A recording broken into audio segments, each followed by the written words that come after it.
Morning. How's it going, guys? Thought I'd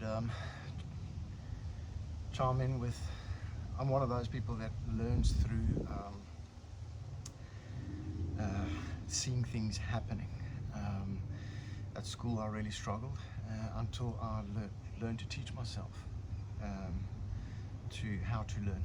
So I'm breaking this down in the way that I see things and understand things. Maybe it will help somebody. So today I'm going to be talking about us, you the person filled with life, water, the world, and God.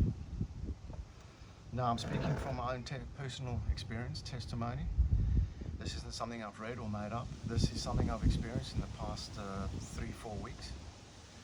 And I've always said this. So if you can think this glass, this cup is you, it's me. And when we are born, it's got water in it, which is life. That water, there's our spirit given by God. Now, as we grow up from young to older, we all know that youngsters, little kids, are innocent. And that innocence means that they don't understand sin. They don't understand right and wrong.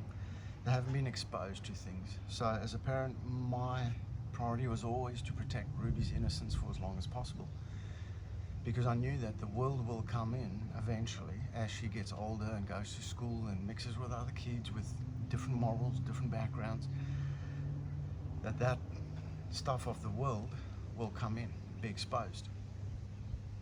And so what happens is, this here's some dirt, and so the world itself is often referenced to darkness, and the world also means people, so that don't believe in Jesus, don't live their life according to God. So I'm getting a little bit older. I go to school, and little Johnny yells out the F word, and gee, what's that? And I start using it. So a bit of the world falls in. And as time goes on, there's things on TV that, I stayed up past 9 o'clock on Friday night. Should not maybe have seen.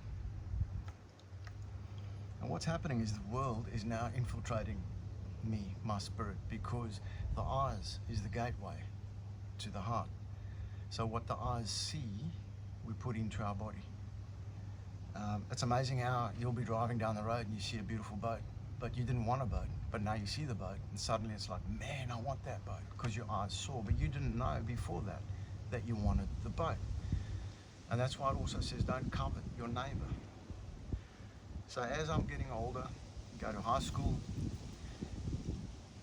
Mike over there, he brings to school a porn magazine.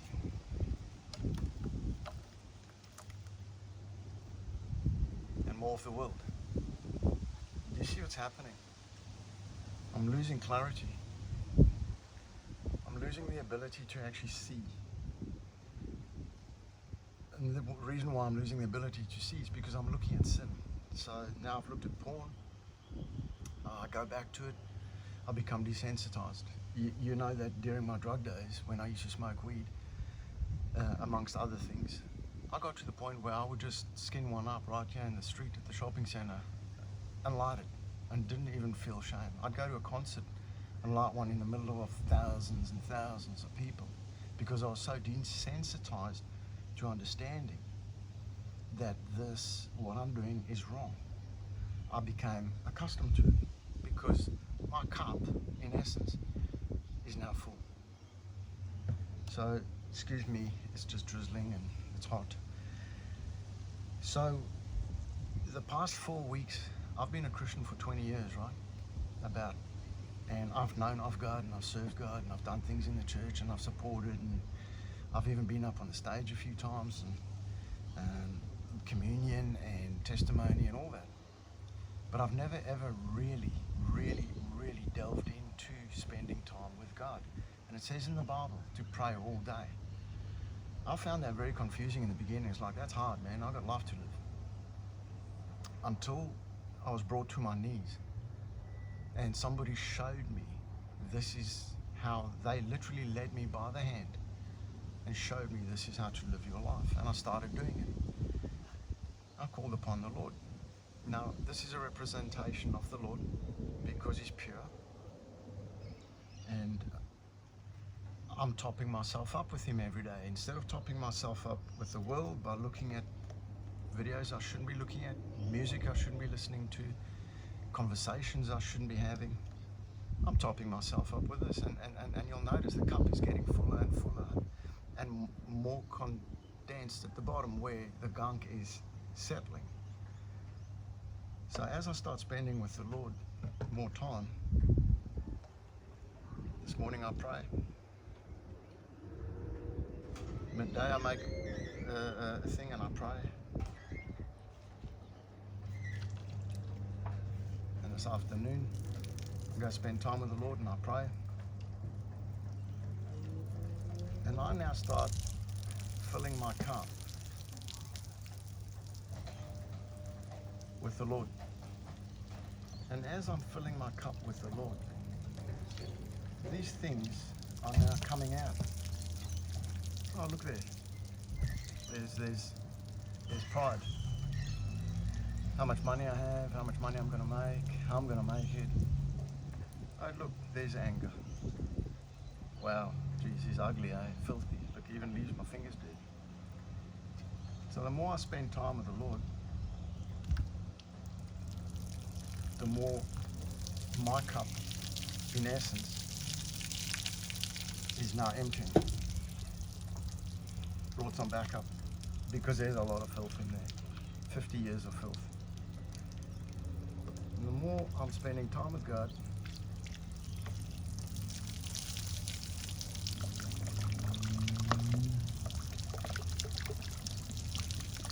the more the filth is overflowing. Give me a minute, I'll go get some more God. I'm back. So as you can see, washing out this filth doesn't happen overnight. It doesn't take one go. Just take consistency. Because as you can see, sure, we're flushing out, but they're still there. There's still sediment built up at the bottom. That sediment is the filter through which I was viewing life through, because I couldn't see past it, because the sediment, the filth, the sin is there. And the irony is God's forgiven me for this, but it's still in me. And when it speaks in the Bible about being lukewarm, this is what it's talking about. So I've gone and put God's fresh water, clean water in here, and it's not as murky anymore, but at the bottom I still have rubbish. I haven't dug deep. I haven't gotten God to carry out the works complete. So I'll call Him in and I'll now ask Him. And through my cadence of every day, spending my time with the Lord, 3 or 4 times reading my Bible, praying earnestly, He starts doing this. I've got to go slow. And this starts happening. And this is very horrible and very uncomfortable. It's not nice. But as this rubbish starts flowing out, as the sin starts flowing out, you'll eventually see, because now my cadence, I keep doing this. It's not a religion, because every time I do it, I actually experience it. Every time I experience Him, I want more. This is why people say I want more. Look at the water. Look at this. You'll notice though that this isn't taking just a jugful. This is taking time. It's very uncomfortable. And as God's washing out all this filth out of me, look at that. It's coming clear. Look at that, the water's clear. Now I can start seeing things. I can start seeing things clearly. I can actually see that there's more filth in there. Whereas before I couldn't, it was all murky. I could see sin. And I'll now bring that to the Lord and go, Lord, hang on. So, I'm not perfect. Every day I try my best not to sin. Sometimes I'm gonna sin. That's why Jesus came. So now I'm becoming sensitive to sin because I can actually see it in myself. That murkiness is gone. Now we keep going. And we turn it up. And we spend more time with God and we read our Bible. Hey, I even help. And God just goes right on.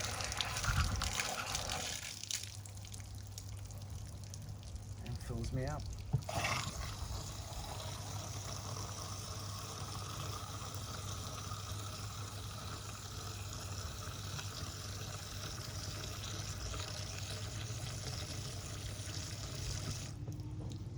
With His Spirit. Now it's clear. But you'll notice that there's still one little tip of junk right at the bottom there. Now for illustration purposes, I'm going to have to pour the water out to get it out so I can explain to you what that is. That is the lie. That one. Stick my hand in. This is the guy. This is the lie that my personality was built on. This is the lie that the enemy put there when I was very young. And every bit of junk built on top of that because I couldn't see past this lie. I didn't know better. Now this lie is gone. That's it. And as I'm filling myself still daily with God's Word, and His words, yes, there's still a few chunks in there. That's the world. I will never ever be pure because we are born into a sinful world. But I will always try to keep my cup clean. This is why it's so important to understand where are you filling your cup from? Where, Stan, am I filling my cup from? Stan, where? Are you filling it up from the world? Are you listening to these shows where these men talk about women have their place and we are the alpha men? Or are you going to the Bible and you're reading in the Bible, Stan, about how Jesus literally, as He died, said, Father, forgive them for they do not know what they did. In that there laid the strength of meekness, of love. That there was a display of love.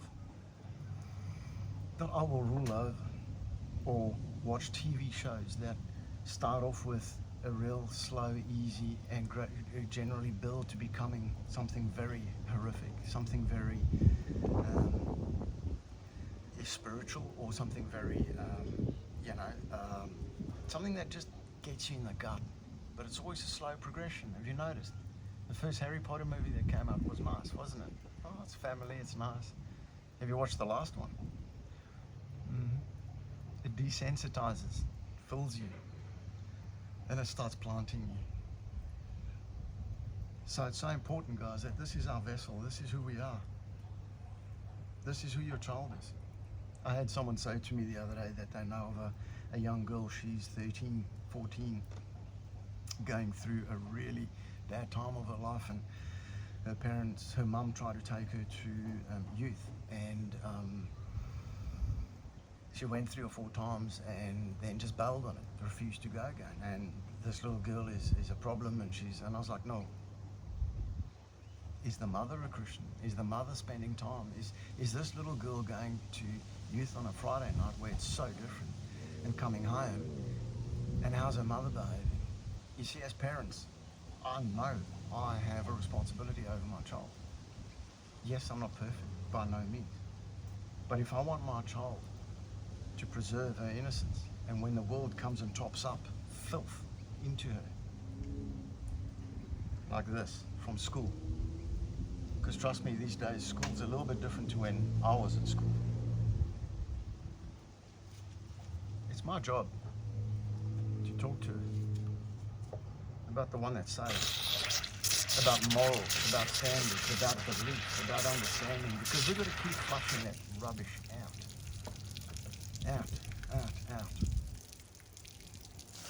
Out. So guys, I hope this is explained. I hope this has showed you a better understanding of the way that I see things, the way that I view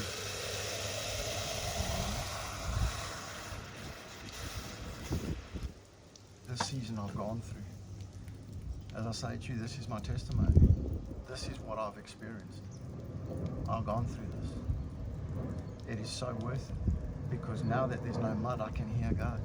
Now that there's no mud, I can see God.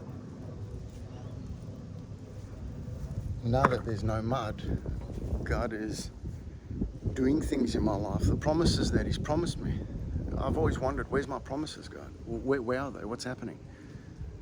You've promised me a wife, you promised me a family, Lord. Where are they?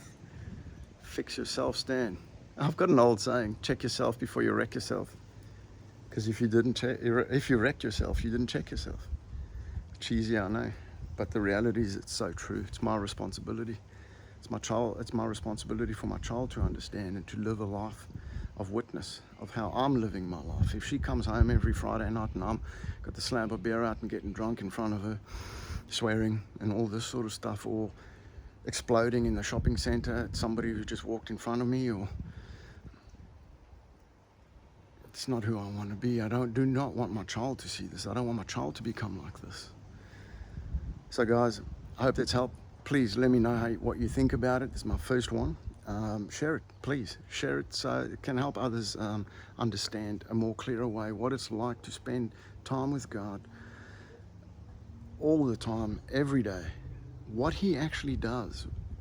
It's phenomenal. Anyways, I love you all. See ya. Bye.